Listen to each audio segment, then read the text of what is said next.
यह 5 बातें आपको सफल बना देंगी। नंबर 1, क्रोध पर संयम रखें। क्रोध करना जीवन को नकारात्मक बनाता है। क्रोध करने से आपके काम बिगड़ जाते हैं, साथ ही अपनों की संबंध भी खराब हो सकते हैं। यदि आपको अत्यधिक क्रोध आता है तो आप संकट में भी पड़ सकते हैं, साथ ही आपका किसी के साथ भी अनावश्यक विवाद हो सकता है जो दुख का कारण बन सकता है। क्रोध करने से शरीर पर भी बुरा असर पड़ता है। क्रोध आने के बहुत से कारण हो सकते हैं, पर मुख्य रूप से क्रोध का कारण यह होता है कि जब आपके मन के विरुद्ध कोई कार्य होता हो तो क्रोध आता है। कभी कभी कोई व्यक्ति बिना वजह आपको परेशान करता है या आपके कार्य में बाधा डालता है, तब क्रोध आता है। ऐसी ही परिस्थितियों में हमें क्रोध पर संयम रखना चाहिए और शांत मन से निर्णय लेना चाहिए। नंबर 2, अनुशासन में रहें। चाणक्य का कहना है कि अनुशासन जीवन को सरल और सफल बनाता है। यदि आपके जीवन में अनुशासन नाम की कोई चीज नहीं है तो आप कभी सफल नहीं हो सकेंगे।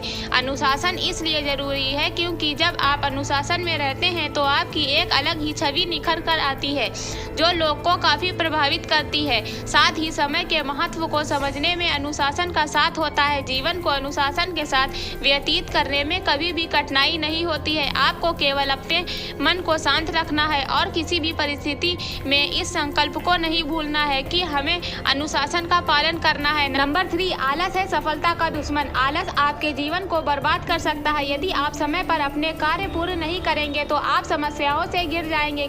आलस को त्यागना बहुत जरूरी होता है, वरना आपके साथी आपका साथ छोड़ेंगे। आलस करने से शरीर भी नष्ट होता है और समय भी। एक बार यदि समय गुजर जाता है तो पुनः नहीं आता है, इसलिए आलस करे बिना अपने कार्य को समय से पूर्ण करना चाहिए। नंबर 4, धोखा नहीं देना चाहिए। यदि आप किसी को धोखा देते हैं तो आपकी छवि एक खराब होती है जिस पर कोई विश्वास नहीं करता है। इससे आपके व्यापार से लेकर निजी जीवन पर भी प्रभाव पड़ता है। सफल बनने के लिए लोगों का विश्वास जीतना जरूरी होता है। नंबर 5, अहंकार करना। अहंकार जीवन को एक गहरी खाई में धकेल देता है जहां केवल अंधेरा होता है। अर्थात यदि आप अहंकार करते हैं तो आपके साथ कोई रहना पसंद नहीं करेगा, आप अकेला महसूस करने लगेंगे। जैसा कि हम जानते हैं कि रावण को अपनी शक्तियों का अहंकार था जिस वजह से उसका अंत हो गया। चाहे धन हो, बुद्धि हो या समाज के नाम को अहंकार करने से ये सभी नष्ट हो जाते हैं या इनकी कोई अहमियत नहीं रहती। दोस्तों, इस कहानी से आपको क्या सीख मिलती है हमें कमेंट करके जरूर बताएं। वीडियो अच्छी लगी हो तो लाइक करें। ऐसी अमेजिंग कहानी देखने के लिए चैनल को सब्सक्राइब कर लें।